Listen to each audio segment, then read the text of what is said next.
Sa henerasyon nga po natin ngayon, sa mga Pilipinong boksingero, marami nga po ang nagkukomento na wala ng Pinoy na susunod sa yapak ng nag-iisang pambansang kamao na si 8th Division World Champion, boxing legend Manny Pacman Pacquiao. Oo nga't mahirap ng tapatan o higitan man ang nagawa ni Kuya Manny sa larangan ng boxing. Pero marami nga pong Pinoy na boksingero ang ginagawang inspirasyon at iniidolo ang mga nagawa at karangalang na ibigay ni Manny Pacquiao. Kaya naman sa bawat pag-akyat ng mga Pilipino nating mandirigma sa ibabaw ng lona, ay talaga namang ibinibigay nila ang buong lakas at dedikasyon sa kani-kanilang bawat laban. Mga dumadayo sa iba't ibang sulok ng mundo, minsan sa mismong balwarte pa ng kalaban. Ibinibigay ang buong puso sa laban para lamang makapagbigay karangalan sa ating bansang sinilangan. Oo nga po't nangunguna ang bansang Pilipinas noong prime pa ng ating pambansang kamao. Pagdating sa larangang ito, ay tila naubos na at nawalan na ng kasalukuyang world champion ang bansang Pilipinas. Subalit ganun pa man ang nangyari mga idol, ay may mga nagbabalik at bagong usbong na gumagawa ng ingay sa larangang ito. Mga nagsusumikap at puspusang nag-eensayo para maibalik ang mga titulong nawala sa kamay ng mga magigiting nating mandirigma at makapagbigay muli karangalan at muling katakutan ng bansang Pilipinas kung saan nandirito ang mga tunay na halimaw pagdating sa sports na boxing. Kaya naman ngayong taong 2024 ay magpapasiklab ang mga pambato nating Pinoy. Kaya naman ating balikan mga idol ang ilang mga laban sa madaming Pinoy na boksingero at patuloy na kikipagsapalaran para maitayong muli ang bandila at manguna ang bansang Pilipinas sa may malalakas at kinatatakutang mandirigma pagdating sa mundo ng boxing. Una na nga po dito mga idol, ang 19 anyos na isang undefeated ng light flyweight division ang tinaguriang The Sniper ng Philippine Boxing dahil sa mabibigat na suntok na binibitawan nito na tubong Cebu at ngayon nakabase sa Ho Chi Minh City, Vietnam, kung saan dito na nga po nito mas lalong hinubog ang kanyang sarili sa larangan ng boxing. Ito'y walang iba mga idol kundi si Arvin Jan Pasiones. Dito ay nakasagupa ng ating kababayan ng pambato ng bansang Thailand na si Wanchai Nianghansa na may kartadang 18 panalo, 12 ay tinapos sa pamamagitan ng knockout at may 14 na talo na. Samantalang may malinis na kartada ang ating kababayan na 8 panalo, 5 ay tinapos nito sa pamamagitan ng knockout. Kaya naman ating silipin ang highlights ng kanilang naging bakbakan at kung paano nagpakitang gilas ang ating kababayan sa bansang Thailand. 13 losses. Round 1 is under trim. We have Arvin John past blue shots. We will see Wanchai blocks this. Very nice jump. Sa unang minuto pa lang nga po ng round mga idol, ay ipinakita at nagpakilala na agad ang ating kababayan kung saan ipinakita na nito ang bagsik ng kanyang mga kamao sa Thai na kalaban. Kaya naman mga idol, dito nga ibagsak agad sa lona ang kalaban. And a right hand, the sniper by Nim, sniper by Neja, he lands beautifully timed shot. Is he gonna try? And a right hand down, Arvin doing a very... At wala pang 2 minuto ang lumilipas sa round na ito, ay muling dumapa sa lona ang Thai na kalaban matapos tamaan ng left hook ng ating bida. And Arvin sends his opponent down, and I think he looks stunned. Is the sniper gonna finish off his opponent? We will see. Will he take out the opponent? A beautiful corkscrew uppercut and a right hand as well. The referee is going to be looking at this very closely because every shot the sniper lands, it is stunning his opponent.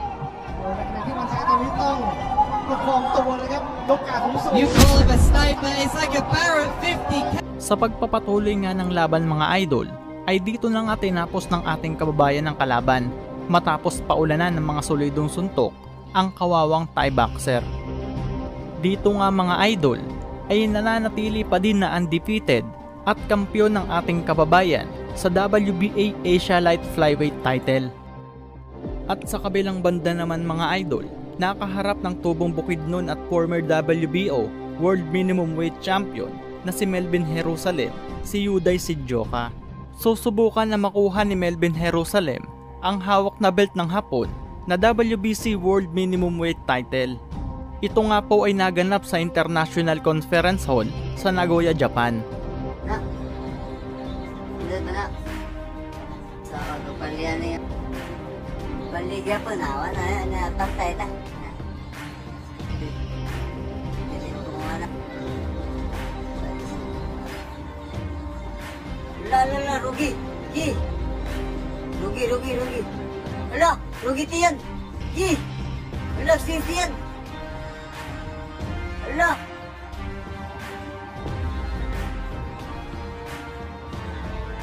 Ala. Sisiyan.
Timing Street, sa walong bunda, no? Iti ang kalaban. Iti kalaban niya. Magaling. No? Maayos siya. Taas pa ka naman. Oh! Ta-apir. Ito sa apir.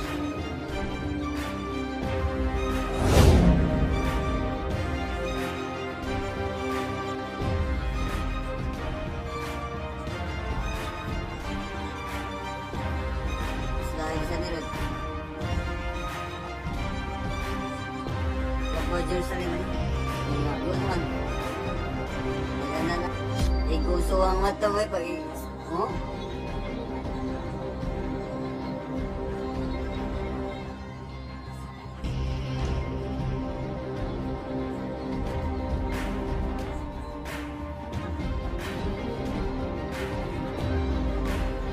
Jerusalem bukan po ito nih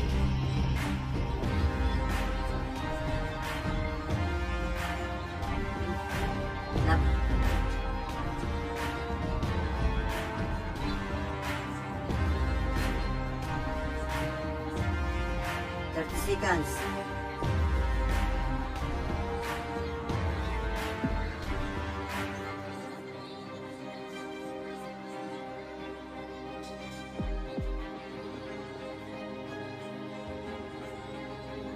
Sabi, marunong mag-job. Atau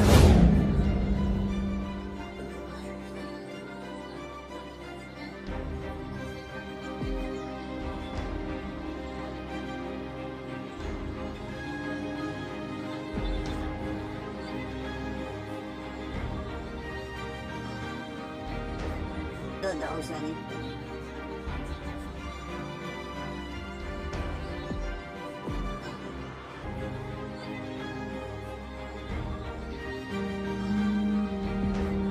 Daw siya ni.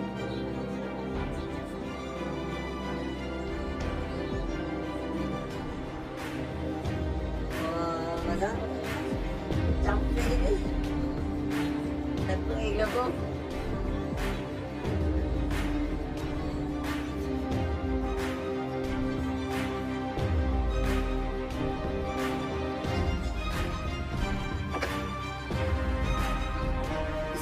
Baik street oh, Gulgong Street. Gulgong Street. Gulgong Street ba?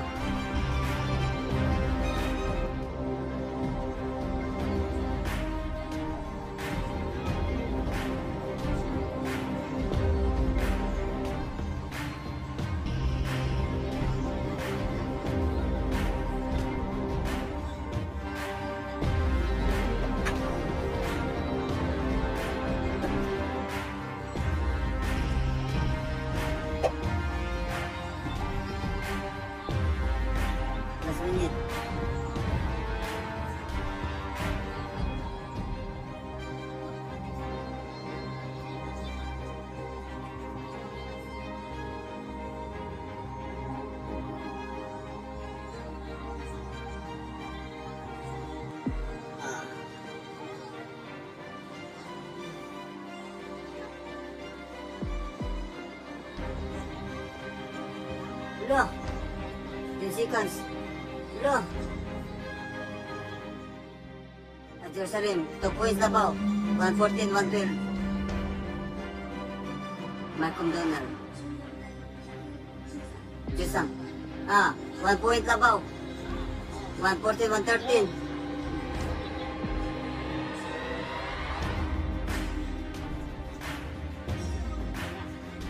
Sin champion! Sin champion! Sin champion!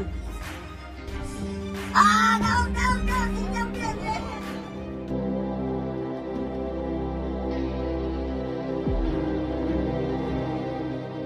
Tinaguri ang Pilipino Phenom na tubong Dawis Bohol na si Regis Suganov ay nakatakdang makipagbakbakan ngayong darating na April 30, 2024. May kasalukuyang kartada ang ating pambato na 14 na panalo, 4 ay tinapos sa pamamagitan ng knockout at may 1 talo lamang. Ito'y kontra sa pambato ng bansang Japan na 27 anyos at may taas na 5 foot 2 inches na orthodox fighter na si Kai Ishizawa para sa WBO Global Light Flyweight title. May kartada ang Hapon na 11 panalo, 10 ay tinapos nito sa pamamagitan ng knockout at may 3 talo. Halos lahat ng nakasagupa ng Hapon na ito ay knockout ang inabot. Sa madaling salita mga idol, ay mataas ang knockout percentage ng Hapon na ito na may 90.91% knockout ratio. Kumpara sa ating kababayan na mayroon lamang na 28.57% knockout ratio. Winawasak talaga ng Hapon na ito ang sino mang makasagupa nito sa ibabaw ng lona. At nakuha ng Hapon na ito ang 1 talo nito sa isa nating kababayan at tirador ng mga round girl na si Vince Paras via split decision. Ngunit alam naman ng karamihan na hindi basta-basta itong si Regis Suganov pagdating sa ibabaw ng lona. Puspusan pa rin ang pag-eensayo nito para sa paparating nitong laban.